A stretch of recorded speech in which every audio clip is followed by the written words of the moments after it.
So hello everyone, welcome to my channel. So this is our part 7 of IELTS reading और इस lecture में हम बात करने वाले हैं पैराग्राफ सिलेक्शन के बारे में, जिनको हम मैचिंग पैराग्राफ इंफॉर्मेशन क्वेश्चंस के नाम से भी जानते हैं। और in the previous video we just discuss that how can we attempt the diagram labelling questions, और इस वीडियो में हम जो है पैराग्राफ सिलेक्शन की बात करेंगे। तो चलिए बिना टाइम वेस्ट किए हुए आगे बढ़ते हैं। सो अगर मैं इस क्वेश्चन टाइप की बात करूं तो यहाँ पे क्या है कि इस टाइप के क्वेश्चन में आपको different type of different statements दी जाती हैं, मल्टीपल स्टेटमेंट्स दी जाती हैं, 5 या 6 स्टेटमेंट्स, और आपने बताना होता है कि वो जो स्टेटमेंट है वो किस पैराग्राफ से जो है बिलोंग करती है। So basically in this type of questions, you are required to identify which paragraph information is found in or match headings to the correct paragraph. So आपने जो आपको जो स्टेटमेंट दी गई है उस स्टेटमेंट को आपने बताना है कि ये कौन से पैराग्राफ से बिलोंग करती है और कौन से पैराग्राफ से मैच करती है। ये जैसे कि आपने मान लीजिए कि ए टू जी आपको जो है पैराग्राफ्स दिए गए हैं, so you would have to write down कि ये जो आंसर है इस स्टेटमेंट का, ये जो स्टेटमेंट है जो आपको दी गई है, ये ए पैराग्राफ में से है, बी में से है, सी में से है, और अ, किस पैराग्राफ में से बेसिकली ये बिलोंग करती है। तो दैट्स ऑल अबाउट दिस। अगर हम थोड़ा-सा इसकी डिफ़िकल्टी के बारे में बात करें, तो ये जो टाइप है क्वेश्चन टाइप, ये थोड़ी-सी ज़्यादा डिफ़िकल्ट रहती है as compare to other question types. एक ये क्वेश्चन टाइप हो गई और एक मैचिंग हेडिंग्स वाली क्वेश्चन टाइप हो गई। So a lot of students जो हैं they find it these question types difficult particularly, and the main reason behind is that कि इसमें जो है, इन तरह के क्वेश्चंस में जो है वोकैब्युलरी बहुत ज़्यादा कॉम्प्लेक्स जो है रहती है। तो कई बार क्या होता है कि जो पैराग्राफ्स हैं वो बहुत ज़्यादा लेंथी होते हैं, और या फिर क्या होता है कि जो वोकैबुलरी है वो बहुत ज़्यादा कॉम्प्लेक्स होती है। So sometimes the students are not able to understand the exact meaning of the vocabulary, so that's why they find it difficult to attempt these questions. So इस चीज़ को हम कैसे ओवरकम करेंगे ये हम देखेंगे आगे इस वीडियो में। तो चलिए देखते हैं। सो हेयर मैंने एक पीडीएफ लिया है एक रीडिंग का। सो मेरे पास एक पैसेज है, the innovation of grocery stores. So जैसा कि आप देख सकते हैं इसमें जो है डिफरेंट पैराग्राफ्स दिए गए हैं, जैसे कि ये ए पैराग्राफ है, this is paragraph B C. So यहाँ पे डिफरेंट पैराग्राफ्स जो हैं हमें मेंशन किए गए हैं, दिए गए हैं। सो ये जो हमारा फर्स्ट यहाँ पे क्वेश्चन टाइप रहेगा, this is question number 5। So यहाँ पे देखिए क्या लिखा गया है, which paragraph contains the following information. So हमें बताना है कि कौन सा पैराग्राफ जो है वो इन्फॉर्मेशन जो है उसको कंटेन कर रहा है। बेसिकली हमने इस इन स्टेटमेंट्स को बताना है कि कौन सी स्टेटमेंट किस पैराग्राफ से बिलोंग करती है। और यहाँ पे नोट जो है वो नोट करने वाली चीज़ ये है कि you may use any letter more than once. तो यहाँ पे एक चीज़ ध्यान में रखनी है आपने कि आप एक लेटर को मोर देन वंस यूज कर सकते हो। इसका मतलब ये है कि एक पैराग्राफ में से 2 या 2 से ज़्यादा भी आपको जो है स्टेटमेंट्स मिल सकती हैं। सो इसको अभी अटेम्प्ट कैसे करना है? देखिए, जनरली क्या होता है कि ऐसे जो क्वेश्चन टाइप्स होते हैं, या तो पैराग्राफ सिलेक्शन आएगा, जैसे कि ये क्वेश्चन है यहाँ पे, और या फिर इसकी जगह पे हेडिंग क्वेश्चंस आते हैं, मतलब मैचिंग हेडिंग्स वाले। तो वो हम अगले नेक्स्ट वीडियो में कवर अप करेंगे, और इन दोनों में से एक आता है क्वेश्चन टाइप। और यहाँ पे जो नेक्स्ट क्वेश्चंस होते हैं अ, अगले पार्ट में, जैसे कि यहाँ पे है, तो यहाँ पे डिफरेंट टाइप ऑफ क्वेश्चन रहते हैं अलग। तो आप क्या कर सकते हो कि इन जो ये जो हमारे पास रहते हैं क्वेश्चंस, तो इनको आप साइमल्टेनियसली अटेम्प्ट कर सकते हो। मतलब क्या है कि आप पैराग्राफ को पढ़ोगे, आप इन क्वेश्चंस का आंसर भी लगा सकते हो 1 टू 5, और साथ ही साथ simultaneously at the same time आप इन क्वेश्चंस का जो आंसर है अगले वाले क्वेश्चंस का, इनका आंसर भी लगा सकते हो। सो यहाँ पे जो टेक्निक काम आती है, दैट इज ऑलवेज स्किमिंग और स्कैनिंग। तो यहाँ पे स्किमिंग ही काम आती है बेसिकली। सो आपको जो है ये ध्यान रखना है कि आपने जो है जितना जल्दी हो सके उस चीज़ को कवर अप करना है। आप जितना जल्दी हो सके आप पैराग्राफ को पढ़िए और अपना जो आंसर है वो लगाइए। लेकिन पढ़ना जो है वो बहुत ही ध्यान से पढ़ना है कि आप कम से कम टाइम में ज़्यादा से ज़्यादा जो है अंडरस्टैंड कर पाएँ टेक्स्ट को। और ये प्रैक्टिस के साथ तो हो ही जाता है मतलब। तो चलिए स्टार्ट करते हैं। तो सबसे पहले जो है मैं थोड़ा-सा इन को जो है हाइलाइट करूँगा। मेन जो चीज़ें पूछी गई हैं उनको हाइलाइट करूँगा इन इन द क्वेश्चंस। सबसे सबसे पहला जो क्वेश्चन है वो है कि स्टेटमेंट में देखिए कि किस पैराग्राफ में लेआउट की बात की गई है। Layout of the Saunders store. So यहाँ पे लेआउट की बात किस पैराग्राफ में की गई है ये हमें बताना है। क्लैरेंस सैंडर्स के स्टोर की बात किस पैराग्राफ में की गई है ये हमें बताना है। Just a second.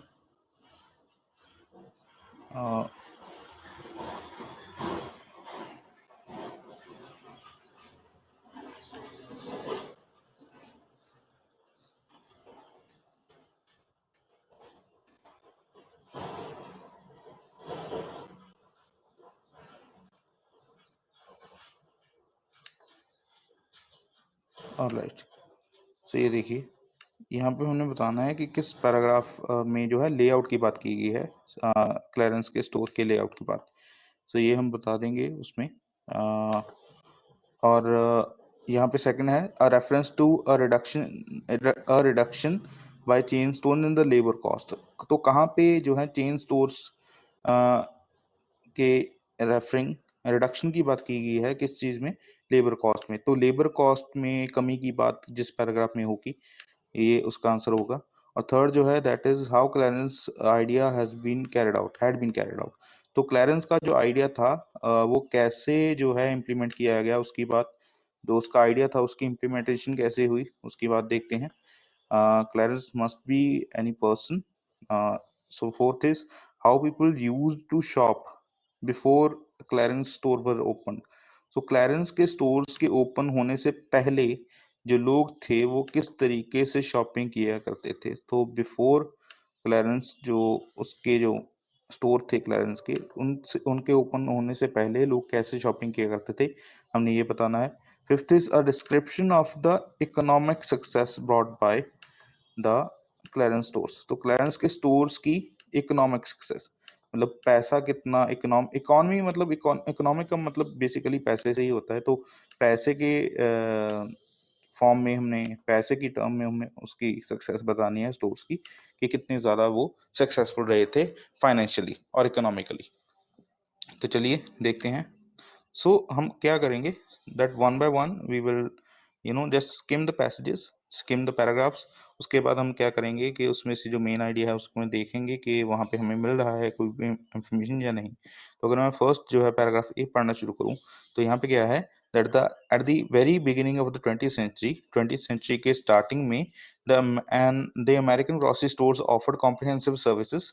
The customers would ask help from the people behind the counters called clerks for the items they liked, and then the clerks would wrap the items up.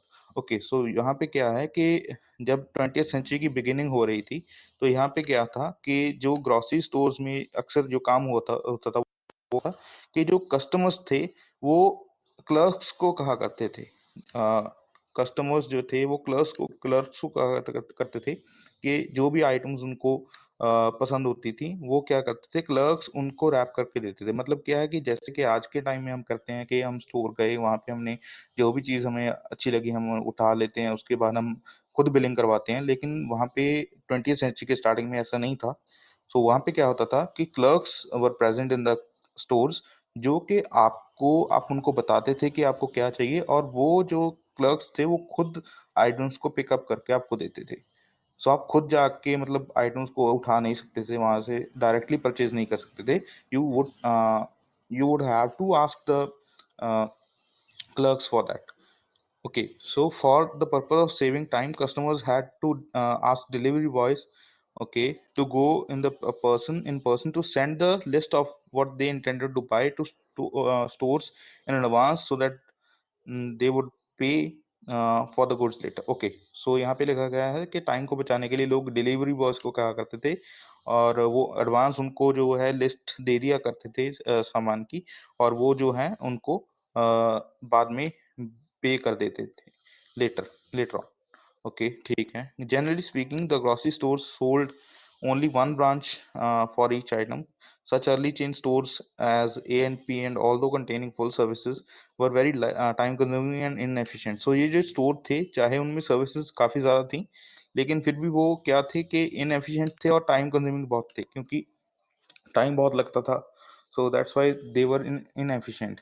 सो यहाँ पे हमें बेसिकली अर्ली 20th सेंचुरी की बात बताई गई है कि वहाँ पे जो कस्टमर्स थे वो कैसे मतलब काम करते थे, मतलब सॉरी, कि जो क्लर्क्स थे वो कैसे काम करते थे, और जो पूरे का पूरा ग्रोसरी स्टोर का जो सिस्टम है वो कैसे चलता था। सो यहाँ पे हमें इस बात का जो है मेंशन मिलता है। तो चलिए अब चलते हैं आगे, देखते हैं हमें किसी भी पैराग्राफ का जो है मेंशन मिलता है या नहीं। सो लेआउट का बात, लेआउट बेसिकली क्या होता है? Layout means map. तो क्लैरेंस के स्टोर की बात तो अभी तक नहीं हुई है, तो it can not be the answer. Labour cost में रिडक्शन की कोई बात नहीं हुई है, so second can not be the answer. Third, Clarence का आइडिया उसको कैसे इंप्लीमेंट किया गया, क्लैरेंस की तो अभी बात ही नहीं हुई है, there is not any mention of Clarence, so we cannot write this that this is the answer. So fourth is that how people used to shop before Clarence stores were opened.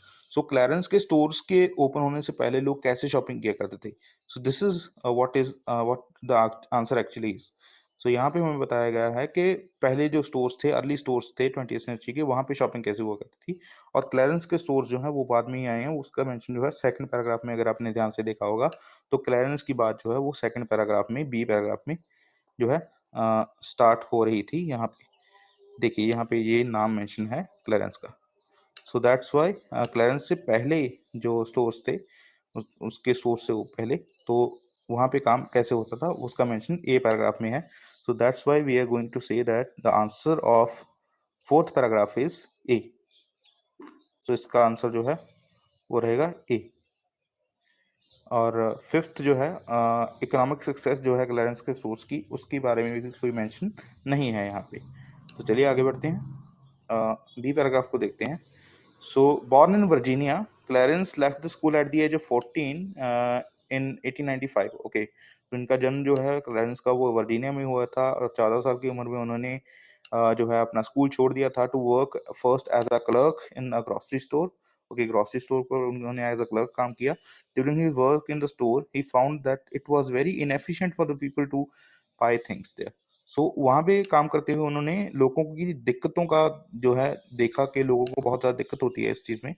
Without the assistance of computers at that time, shopping was performed in a quite backward way. तो वहाँ पे computers तो होते नहीं थे, तो shopping का काम वो जो था बहुत ही बैकवर्ड वे में होता था। Having noticed that this inconvenient shopping mode could lead to tremendous consumption of time and money। तो जब उन्होंने देखा क्लैरेंस ने कि ये जो तरीका है शॉपिंग का, ये बहुत ज़्यादा टाइम और मनी जो है उसको वेस्ट करता है, उसको कंज्यूम करता है।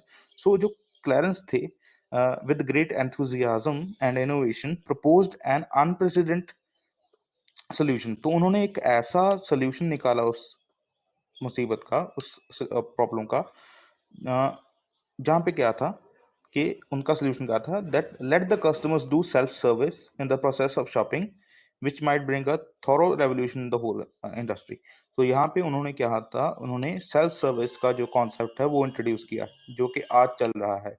तो जैसे कि हमने पहले पढ़ा था कि 20th सेंचुरी में क्या था, कि लोगों को अलाउ नहीं था डायरेक्ट परचेज करना, चीज़ें डायरेक्ट उठाना, वो कस्टमर्स को सॉरी क्लर्क्स को कहते थे। लेकिन यहाँ पे जो क्लरेंस हैं, उन्होंने जब एज अ क्लर्क जो जॉब ऑप्ट की, तो उन्होंने जब ये जो प्रॉब्लम है उसको देखा, तो उन्होंने सेल्फ सर्विस का जो कॉन्सेप्ट है उसको इंट्रोड्यूस किया। सो ये जो उनका आइडिया था, ये उन्होंने इंट्रोड्यूस किया यहाँ पे। ओके, सो देखते हैं हमें कोई आंसर मिल रहा है, नहीं मिल रहा है। सो फर्स्ट, लेआउट की बात बिल्कुल नहीं है, रिडक्शन इन लेबर कॉस्ट बिल्कुल भी नहीं है। क्लैरेंस का आइडिया कैसे कैरी आउट किया गया, तो क्लैरेंस का आइडिया इंप्लीमेंट कैसे किया गया? देखिए, थर्ड में जो है क्लैरेंस का आइडिया कैसे इंप्लीमेंट किया गया है, कैरी आउट का मतलब किसी चीज़ को इंप्लीमेंट करना, किसी चीज़ को परफॉर्म करना। तो क्लैरेंस के आइडिया क्या था?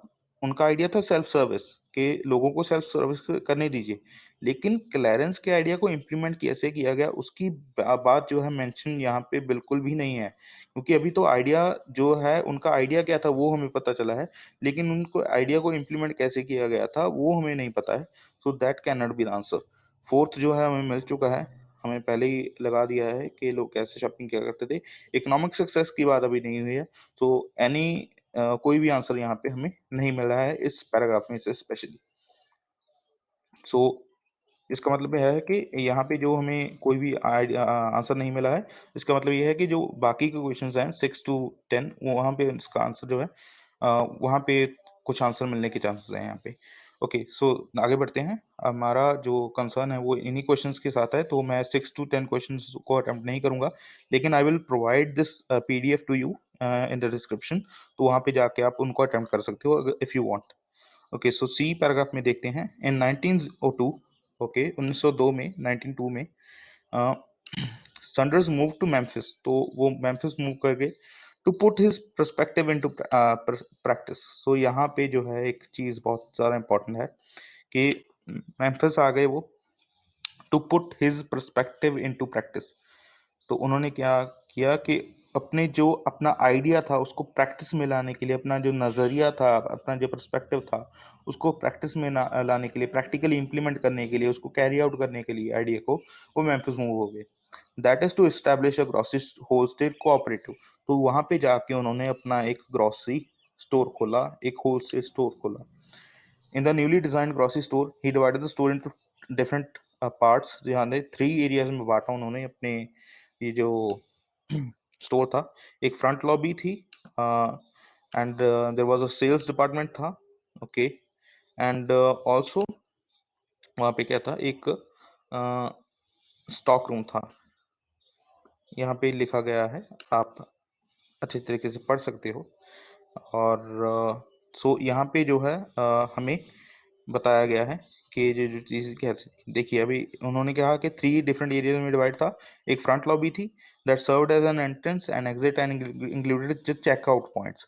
तो यहाँ पे लोग एंटर होते थे, एग्जिट होते थे, और चेकआउट पॉइंट जो है वहाँ पे होते थे। चेकआउट वहाँ पे जहाँ पे हम बिलिंग करवाते हैं बेसिकली।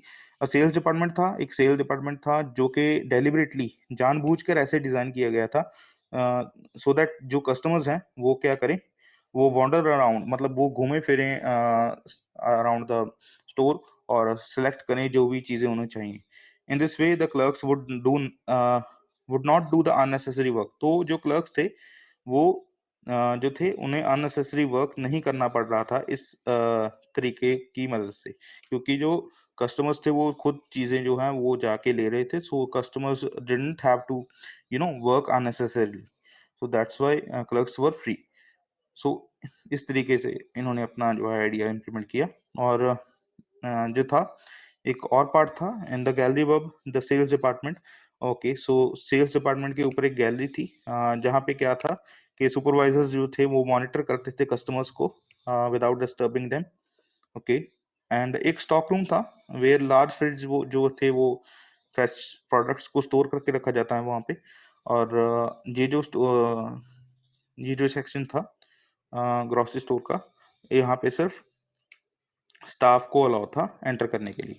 ओके, सो यहाँ पे डिफरेंट पार्ट्स जो थे उन क्लैरेंस के स्टोर के, वो हमें बताए गए हैं। 1902 में क्लैरेंस मेम्फिस मूव करते हैं, अपना जो आइडिया है उसको इम्प्लीमेंट करते हैं, एक ग्रोसरी स्टोर ओपन करते हैं, और उनको वो 3 पार्ट्स में डिवाइड करते हैं जो कि हमने डिस्कस किए हैं। तो यहाँ पे हमें बेसिकली यहाँ पे अगर आप ध्यान दे रहे हो तो हमें 2 आंसर एक साथ मिल गए हैं। एक तो लेआउट मैप कैसा था, लेआउट की इंफॉर्मेशन हमें दी गई है कि क्लायंट्स के स्टोर का लेआउट उसका मैप कैसा था। और एक जो है हमें मिला है how Clarence idea had been carried out. तो क्लायंट्स ने अपना आइडिया कैसे इम्प्लीमेंट किया। तो ये जो दोनों हमारे पास जो क्वेश्चंस हैं, स्टेटमेंट्स हैं, इनका आंसर हमें लगाएंगे। ये जो हमारे पैराग्राफ सी है वो आएगा।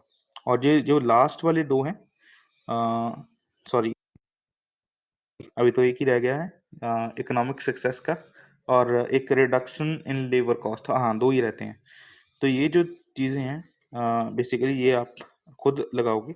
हमें थोड़ी थर्ड एंड फोर्थ का हमें आंसर मिला है, सेकंड का भी आता है। सो ये जो चीज़ें हैं ये आपने खुद जो है अटेम्प्ट करनी है। जो इसका लिंक है पीडीएफ का वो आपको मिल जाएगा वहाँ पे डिस्क्रिप्शन में, वहाँ से डाउनलोड कीजिए। क्वेश्चंस को अटेम्प्ट कीजिए, बाकी क्वेश्चंस भी आप कर सकते हैं इफ़ यू वांट। और मुझे अपना जो स्कोर है आउट ऑफ द टोटल मुझे प्लीज़ कमेंट में बताइए। और अगर आपको कोई डाउट है तो मुझे कांटेक्ट कर सकते हैं आप, कमेंट सेक्शन में मुझे बता सकते हैं। और इफ़ आपकी कोई और क्वेरीज हैं, कुछ और आपने जानना है, so you can contact me on the Instagram. आप मुझे डीएम कर सकते हैं इंस्टाग्राम में। चैनल को सब्सक्राइब ज़रूर कर लीजिएगा। If you like this video then like, comment and share please. और देखने के लिए बहुत-बहुत थैंक यू। और प्लीज़ सब्सक्राइब अगेन मैं आपसे कहूँगा कि कर दीजिए करिए, क्योंकि बहुत ज़्यादा मेहनत लगती है वीडियो बनाने में। एंड आई नो कि वीडियोस जो हैं काफ़ी लंबे समय बाद आ रही हैं, लेकिन I am trying to cope up with my schedule, so that's why थोड़ा-सा इधर-उधर हो जाता है। लेकिन अभी ट्राई करेंगे कि थोड़ा-सा 1-2 वीडियो जो हैं 1 हफ्ते में ज़रूर आएँ। सो इतना कहते हुए thank you very much again for watching this video. This is Amarjot Singh signing off. मिलते हैं इन द नेक्स्ट वीडियो।